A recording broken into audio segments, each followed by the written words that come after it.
आगे बढ़ते हैं, हाथरस हादसे की बात करते हैं, जहां पर सहायता राशि जारी कर दी गई है। मुख्यमंत्री कोष से 2,32,00,000 रुपए जारी किए गए हैं। मृतकों के परिवार वालों और घायलों के लिए शासन ने धनराशि जारी कर दी है। डीएम के जरिए अब मृतकों के परिवार वालों और घायलों तक ये चेक पहुंचाए जाएंगे। तो हाथरस हादसे को लेकर अब सहायता राशि जारी कर दी गई है। डीएम के माध्यम से ये चेक भेजे जाएंगे। मुख्यमंत्री कोष से 2,32,00,000 की राशि जारी की गई है।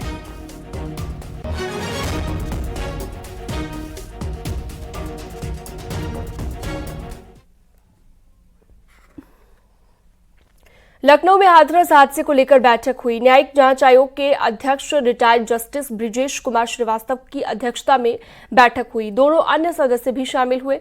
बैठक में प्रमुख सचिव संसदीय कार्य JP Singh, IG law and order LR Kumar भी शामिल हुए। डालीबाग के नैमिषारण्य गेस्ट हाउस में हुई इस बैठक में जांच को लेकर रणनीति तैयार की गई है।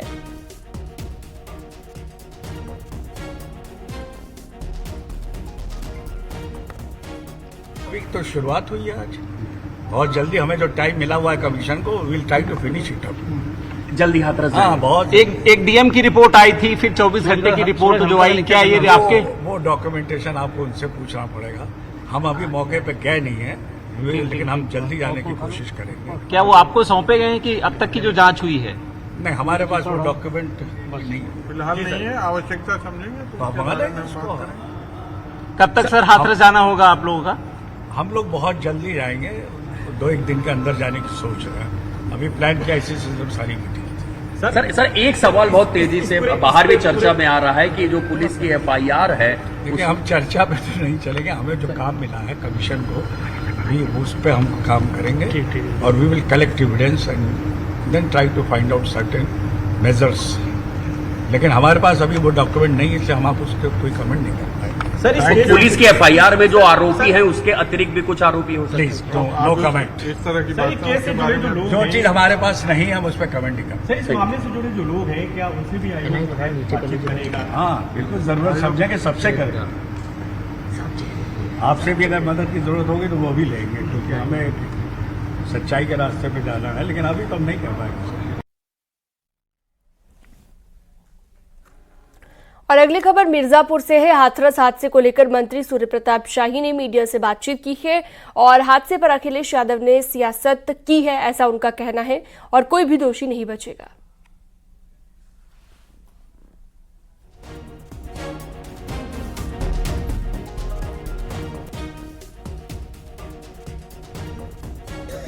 जो घटना हुई उससे कुछ दिन पहले उस महान भाव से मिलने के लिए खुद अखिलेश जी गए और जिन लोगों ने उसके परमिशन और उनकी संख्या को गलत बताया, वो भी उस घटना के लिए जिम्मेदार हैं उस घटना के लिए। और जैसा मुख्यमंत्री जी कल वहाँ पर गए थे, उन्होंने न्यायिक जांच की बात कही है। जो जांच के भीतर बातें आएंगी और जो निष्कर्ष निकलेंगे, हमारे मुख्यमंत्री योगी आदित्यनाथ जी ने आश्वस्त किया है कि किसी को भी उसमें बख्शा नहीं जाएगा और जो भी उसका अपराधी होगा उसके खिलाफ कार्रवाई की जाएगी। ठीक है। और अखिलेश जी को ऐसे जो संवेदनशील मुद्दे पर ये ज़रूरत है, मानवता और जो गंभीर रूप से घायल हैं उनके इलाज की व्यवस्था करने के लिए ये वक्त नहीं है कि इस पर इस तरीके की राजनीति किया जाए। हाथरस हादसे में घायल हुए लोगों से मंत्री धर्मवीर प्रजापति ने जिला अस्पताल में मुलाकात की और तमाम जानकारी ली। हाथरस के फुलराई में भगदड़ में 121 लोगों की मौत हुई और कई घायल हुए हैं।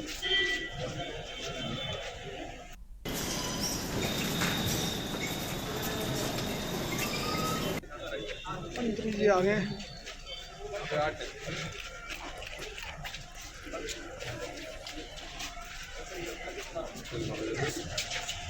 तो देख सकते हैं ये तस्वीरें आप। मंत्री धर्मवीर प्रजापति ने मुलाकात की है, जिला अस्पताल पहुंचकर घायलों के साथ मुलाकात की। मंत्री जी आ गए।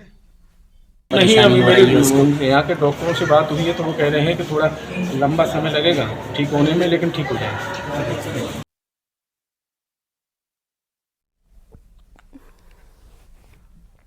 हाथरस में हुई भगदड़ कांड की तस्वीरें हर किसी ने देखी, लेकिन ये अंदाजा शायद ही किसी को था कि जिस बाबा के दरबार में 121 लोगों ने अपनी जान गंवाई वो इतना प्रभावशाली होगा कि सियासत के बड़े बड़े चेहरे उसके इर्द गिर्द घूमते हो।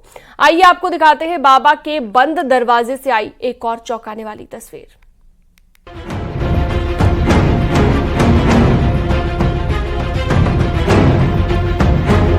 बाबा सूरजपाल ने अपना साम्राज्य कहां से कहां तक फैला रखा है, इसकी पूरी डिटेल आने में वक्त लगेगा, लेकिन नारायण साकार हरि की शुरुआती तफ्तीश में उनके रसूख की कहानी हर किसी को चौंका रही है।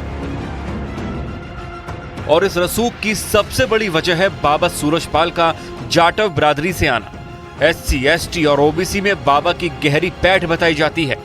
BSP की सरकार में बाबा सूरजपाल की तूती बोलती थी।